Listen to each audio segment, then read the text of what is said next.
আপনি একজন কামেল পাস বা মাস্টার্স পাস, আপনি ডিগ্রি পাস, আপনি কলেজের প্রফেসর, বিশ্ববিদ্যালয়ের প্রফেসর, আপনাকে যদি জিজ্ঞেস করা হয় ওযুর কিভাবে আপনি ওযু করেন, দেখবেন ওযু সম্পর্কে যা বলবে অর্ধেকই বলবে কোরআন হাদিস বিরোধী, জানেন না। কিন্তু আশ্চর্য হবেন, তারই এক ভাই পেটের দায়ে কাজ করার জন্য সৌদি আরব গেছে, ওকে জিজ্ঞেস করবেন তাওহীদ কত প্রকার, ও বলতে পারবে। ও আলেম না, কিন্তু ও আলেম না, কিন্তু বলতে পারবে। ও সুন্দর ওযু করতে জানে। শুধু এলেম শিক্ষার জন্য আলেমদের কাছে সপ্তাহে একদিন যায়, 2 দিন যায়, আলেমদের পাশে থাকে। ও আকীদা শিখেছে, তাওহীদ শিখেছে, মানহাজ শিখেছে, হালাল শিখেছে, হারাম কি সেটা জানতে পেরেছে, মাসালা জানতে পেরেছে, অথচ তার শিক্ষাগত কোনো যোগ্যতা নাই। বলেন তো, এই প্রফেসরের চেয়ে ওই লোকটা, মূর্খ মানুষটা আল্লাহর কাছে প্রিয় না বেশি খারাপ? প্রফেসর বেশি প্রিয় না ওই মূর্খ মানুষটা বেশি প্রিয়? এই ইলমের কোনো দাম আল্লাহর কাছে নাই, 5 পয়সা দাম নাই। সে মনে করেন প্রফেসর হয়েছে, ফুল প্রফেসর হয়েছে, জাতীয় অধ্যাপক হয়েছে, প্রফেসর এমেরিটাস হয়েছে, আরো কত কি হয়েছে, কিন্তু আল্লাহর কাছে তার 5 পয়সা দাম আছে? কোনো দাম নাই তার কাছে। কিন্তু ওই মূর্খ মানুষটার আল্লাহর কাছে অনেক দাম। এই শিক্ষিত মানুষটাকে আপনি জিজ্ঞেস করেন আল্লাহ কোথায়, ও পট করে বলবে আল্লাহ সর্বত্র বিরাজমান। এই আকীদাটাকে মুসলমানের আকীদা না কাফেরদের আকীদা? কাফেরদের আকীদা। তো 5 বার টাকার জোরে 10 বার হজ করে কি লাভ হবে? ইলমের গুরুত্বটা কি বুঝতে পারছেন আপনারা? অবশ্যই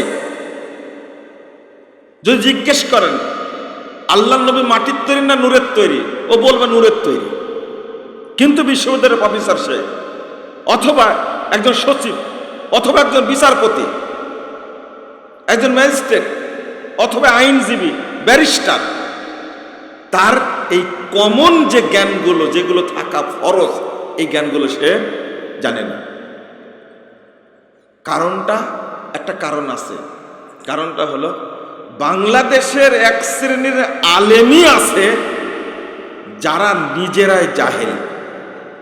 নিজেরাই কি জাহেল? কেমন জাহেল? রাসূল সাল্লাল্লাহু আলাইহি সাল্লামের যুগের একটা চাকরানী মহিলা, সে জানতো আল্লাহ আসমানে, আল্লাহ আরশে, কিন্তু 75 বছর বুখারী পড়াচ্ছে, মুসলিম পড়াচ্ছে, ওই মুসলিমেরই হাদিস এটা, আল্লাহু ফিস সামা, কিন্তু 75 বছর যাবত বুখারী পড়াচ্ছে। ওই জাহেল জানে না এখন পর্যন্ত আল্লাহ আরশে। পার্থক্য আছে না? তাহলে এই প্রভাবটা পড়েছে সাধারণ শিক্ষিত মানুষদের উপরে। অথচ যারা প্রবাসী, আমি প্রবাসী ভাইদেরকে কেন ভালোবাসি জানেন? তার মৌলিক একটা কারণ। তার মধ্যে একটা হলো, যে জিনিসটা তারা শিখে সেটা কাজ করতে গেছে পেটের দায়ে, যে পরিশ্রমটা করা লাগে, এই পরিশ্রমের পাশাপাশি সে দার্সে যায়, ইলম শিখে, নিজেই রান্না করে খায়। মাঝে মাঝে জিজ্ঞেস করি, দুবাইয়ে জিজ্ঞেস করছি এক ছেলেকে, এত কষ্ট হলো, ছেলেটার নাম উসমান, টাঙ্গাইলে, 11 সালের কথা বলছে।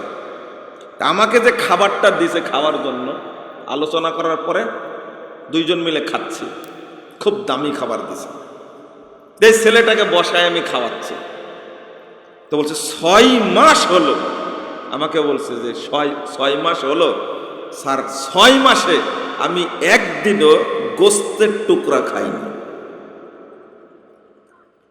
আমি বললাম যে বলো কি তুমি?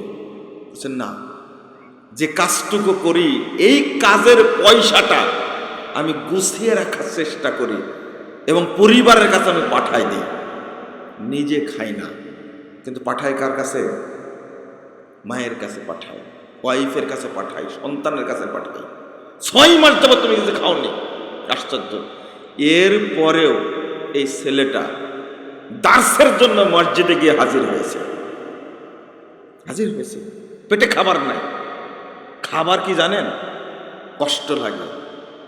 আলু ভর্তা আর মরিচ, এটাতে অধিক সময় খাই। তো তার যে কষ্টটা করে, দিন সে ভুলে যায়নি, দিন ভুলেনি। আমরা তো অনেক সময় আলোচনা করতে গেছি, এক এক জায়গায় জেদ্দা আলোচনা করতে গেছি, রিয়াদে গেছি, দাম্মামে গেছি, তারপরে আপনার কি বলে যে মক্কাতে, মদিনায়। যারা অংশগ্রহণ করে তারা সব খেটে খাওয়া মানুষ, তারা দিন সম্পর্কে জানতে আসে। তাদেরকে জিজ্ঞেস করবেন তাওহীদ কত প্রকার, তারা বলবে তাওহীদ 3 প্রকার: তাওহীদে রুবুবিয়্যা, তাওহীদে উলুহিয়্যা, তাওহীদে আসমা ওয়া সিফাত। কিন্তু বাংলাদেশের এক শ্রেণীর যারা সুফিপন্থী, দেওবন্দি আর বেরলভী ঘরানার এরা, তারা তাওহীদের অর্থও জানে না, তাওহীদের প্রকারও জানে না। আর এরাই বলে কি জানেন? এই যে ওই প্রবাসে মূর্খরা থেকে বাংলাদেশে এসে বই বিতরণ করে, মসজিদ তৈরি করে, মাদ্রাসা তৈরি করে, জনগণকে কাদিয়ানি বানায়। কি বানায়? কাদিয়ানি বানায়। আজকে বাংলাদেশে যেখানেই প্রোগ্রাম হয়, আল্লাহর কি শুকরিয়া, প্রবাসীদের একটা ফান্ড, অর্ধেকের বেশি ফান্ড থাকে এই প্রোগ্রাম বাস্তবায়নের জন্য। যেখানে স্বপ্নেও যাওয়া যেত না সেই ভোলা, যেখানে যাওয়া যেত না শরীয়তপুর, যেখানে যাওয়া যেত না সুনামগঞ্জ, মৌলভীবাজার, হবিগঞ্জ, আশ্চর্য হবেন আল্লাহর কি রহমত। ওই জায়গায় কোন প্রবাসী আছে, সে এসেছে, দাওয়াতি কাজ করেছে, মসজিদ তৈরি করেছে, মাদ্রাসা তৈরি করেছে, লোক তৈরি করেছে, অর্থ ব্যয় করেছে, এরপরে বলছে যে ভাই একটা খুতবা দিয়ে আসবেন, খুব সুন্দর পরিবেশ তৈরি করেছে। দাওয়াতি কাজ ছড়ানোর পিছনে আলেমদের যেমন অবদান, দ্বিতীয় পর্যায়ে আছে আমার প্রবাসী ভাইয়েরা, যারা অর্থ ব্যয় করে, সময় ব্যয় করে। আর এই জাহেলগুলো কি বলে জানেন? তোমরা ঝাড়ুদারের কাজ করো, বিড়ির মুথা পরিষ্কার করো, বলে না? তাও তো সঠিক জিনিসটা প্রচার করে। তুমি 60 বছর বুখারী পড়ার পরে যেটা প্রচার করো, সেটা ইবলিসি এলেম প্রচার করো। তোমার লজ্জা নাই, শরম নাই? রাগ করলেন আপনারা? এদেরকে কি ভাষাই বলবেন? তাদেরকে ধন্যবাদ দেওয়ার কথা ছিল। টাকা কোথায় পাও? গত কালকে পত্রিকায় লিখেছে মাত্র 28 দিনে কত হাজার কোটি টাকা আসছে রেমিটেন্স, ভুলে গেলাম সংখ্যাটা। আপনি তাদের টাকা নিয়ে আপনারা চলেন, এটা খুব মিষ্টি লাগে। সৌদি আরবের খেজুর খুব টেস্ট, জমজমের পানিও খুব টেস্ট, কিন্তু সেখানের ইসলাম খুব তিতো। এটা মুনাফিক একটা। এটা কি মুনাফিকে না একটা? খুব টেস্ট। রিয়াল, রিয়াল খুব দামি সৌদি আরবে, রিয়াল দেয়া ব্যবসা করে। সৌদি আরব মসজিদ তৈরি করে দিলে খুব নিতে পারে, কিন্তু সৌদি আরবের আকীদা, সৌদি আরবের আমল তুমি বাস্তবায়ন করো না। এটাকে নিফাক না? এটাকে নিফাকি না? এটা অবশ্যই নিফাকি। কে না জানে এটা নিফাকি? আল্লাহ যেন এদেরকে হেদায়েত দান করে। আর দোয়া করব প্রবাসী ভাইদের উপরে আল্লাহ যেন বরকত নাজিল করে, বলেন আমিন। প্রবাসী ভাইদেরকে যেন আল্লাহ শক্তিশালী করেন, আমিন। তারা যে খেদমতটা করে, আবার আর একটা দিক না বললে হবে না। মসজিদ করলো, জমি দিল প্রবাসী ভাই, মসজিদ করার টাকা দিল, মসজিদ করার টাকা দিল, জমি দিল, মসজিদ কমপ্লিট করলো। আর তুমি কৌশলে গিয়ে বেহায়ার মতো সেটা কি করলো? জবরদখল করলো। বলুন নাউজুবিল্লাহ, আস্তাগফিরুল্লাহ। বিদ্যুৎ আসলো, তাই না? বলেন আলহামদুলিল্লাহ। তো কি বুঝলেন? এটা কোন লজ্জার ব্যাপার, কোন শরমের ব্যাপার? মসজিদের জমিদাতা প্রবাসী ভাই টাকা দিয়ে মসজিদ তৈরি করেছে, কিন্তু বেদাতি আমল চালু করার জন্য যা দখল করে, আজকে কি শরম আছে বলেন তো দেখি? লজ্জা আছে? এমনকি মসজিদ পুড়ায় দাও। যখন মসজিদ তৈরি করেছে কাঁচা কাঁচা টাকা পেয়েছে তখন খুব মজা লেগেছে, আর যখন মসজিদে একজন আলেমকে নিয়ে যা খুতবা দিয়েছে প্রচলিত এই বেদাতের বিরুদ্ধে, শিরকের বিরুদ্ধে, তখনই তো মসজিদ দখল করা, মসজিদ পুড়িয়ে দেওয়া, এই সমস্ত পাগলামি কর তারা। আল্লাহ যেন তাদেরকে হেদায়েত দান করেন, আমিন। বন্ধুরা আমার, আমি একটা বিষয়ে আলোচনা করতে চেয়েছিলাম, সেটা হলো সুন্নাতের মূল্যায়ন। কি? সুন্নাতের মূল্যায়ন। এই মধ্যে কিছু কথা চলেও এসেছে, সেটা হলো আপনি যদি সুন্নাতকে যথাযথ মূল্যায়ন না করেন তাহলে রাসূলের সাথে জান্নাতে থাকার সম্ভব আছে কি? সম্ভাবনা আছে না।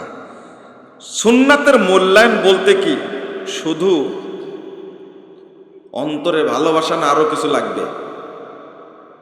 যেমন ভালোবাসার একটা চিত্র, খুব ভালো চিত্র, যে রাসূল সাল্লাল্লাহু আলাইহি ওয়াসাল্লামের দাঁত ভেঙ্গেছিল উহুদের যুদ্ধে। কোন মাসে? শাওয়াল মাসে। কোন মাসে? শাওয়াল মাসের 7 তারিখে। তো আল্লাহ রাসূলের মোহাব্বতটা আমার ভিতরে এত বেশি যে 1.5 মাস আগে আমার দাঁতে ব্যথা শুরু হয়ে গেল শাবান মাসে। বুঝেন না কথা? দাঁতে ব্যথা শুরু হয়েছে কোন মাসে? শাবান মাসে। তাহলে কত মোহব্বত দেখছেন আপনি? দাঁত ভাঙ্গার আগেই আমার দাঁতে ব্যথা অনুভব করছি, কারণ আল্লাহ রাসূল শাওয়াল মাসের যুদ্ধে তার দাঁত ভেঙেছিল, আর আমি ব্যথা অনুভব করছি কয় মাস আগে? কয় মাস আগে? অথবা বলেন 9.5 মাস পরে, তাও তো বলা যায়, তাই না? কয় মাস পরে? 9.5 মাস, 10.5 মাস, 10.5 মাস পরে ব্যথাটা অনুভব করছি। তাহলে মহব্বতটা আমার ভিতরে কত, খেয়াল করছেন আপনি? এই মহব্বত হলেই তো জান্নাতে যাওয়া যাবে নাকি? হ্যাঁ, নাউযুবিল্লাহ, আস্তাগফিরুল্লাহ, আস্তাগফিরুল্লাহ। আরো মহব্বত আছে। দাঁতের ব্যথার কারণে শাবান মাসে যে হালুয়া রুটি খাই, এইটা দিয়ে যদি শুকনা রুটি শুকায় যদি প্রতিদিন আমি ইফতার করি এই রুটি দ্বারা, তাহলে প্রত্যেক সিয়ামের বিনিময়ে 1000 হজ্জের নেকি পাওয়া যাবে।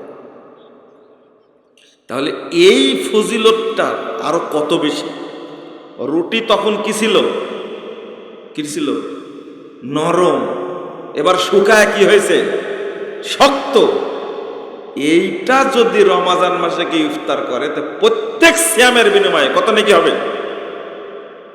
কত? 1000 হজ্জের নাকি হবে। নাউযুবিল্লাহ। এক বক্তা বয়ান করছে, আমি জীবনেও শুনিনি এই বয়ান। 1000 হজ, চিন্তা করতে পারছেন? আমার মনে হয় ইবলিস শয়তান এই ফজিলত জানে না। আমার কাছে মনে হয়, আল্লাহ যেন আমাদের মাফ করে। কি বুঝ এটা? আল্লাহ রাব্বুল আলামিন বলেছেন, কুল ইন কুনতুম তুহিব্বুনাল্লাহ ফাত্তাবিউনি ইউহিব্বুকুমুল্লাহ। আল্লাহ কি বলছেন? ইন কুনতুম তুহিব্বুনাল্লাহ, তোমরা যদি চাও আল্লাহকে ভালোবাসবে, ফাত্তাবিউনি, তাহলে কি করো? তোমরা আমার অনুসরণ করো। আল্লাহ বলছেন মুহাম্মদ সাল্লাল্লাহু আলাইহি ওয়াসাল্লাম, আপনি বলুন, যদি তারা আমার ইবাদত করতেছে, আমার সন্তুষ্টি যদি পেতে চায়, তাহলে অনুসরণ করতে হবে আগে মুহাম্মদুর রাসূলুল্লাহ সাল্লাল্লাহু আলাইহি ওয়াসাল্লাম। ইউহিব্বুকুমুল্লাহ, তাহলে আল্লাহও তোমাদেরকে ভালোবাসবেন। বলুন আলহামদুলিল্লাহ। ওয়া ইয়াগফির লাকুম যুনুবাকুম, আর আল্লাহ তোমাদের পাপ সমূহকে ক্ষমা করে দিবেন। তাহলে সূরা আল ইমরান 31 নম্বর আয়াত। একটু বুঝার ব্যাপার, আমি শেষ করে দেব ইনশাআল্লাহ। সেটা হলো আল্লাহর আনুগত্যটা শর্তযুক্ত কার সাথে? রাসূলুল্লাহ সাল্লাল্লাহু আলাইহি সাল্লামের অনুসরণের সাথে, তাই না? অনুসরণের সাথে। খেয়াল করেন 80 নম্বর আয়াতে সূরা নিসা আল্লাহ বলছেন, মাইয়ুতির রাসূল ফাকাদ আতা আল্লাহ।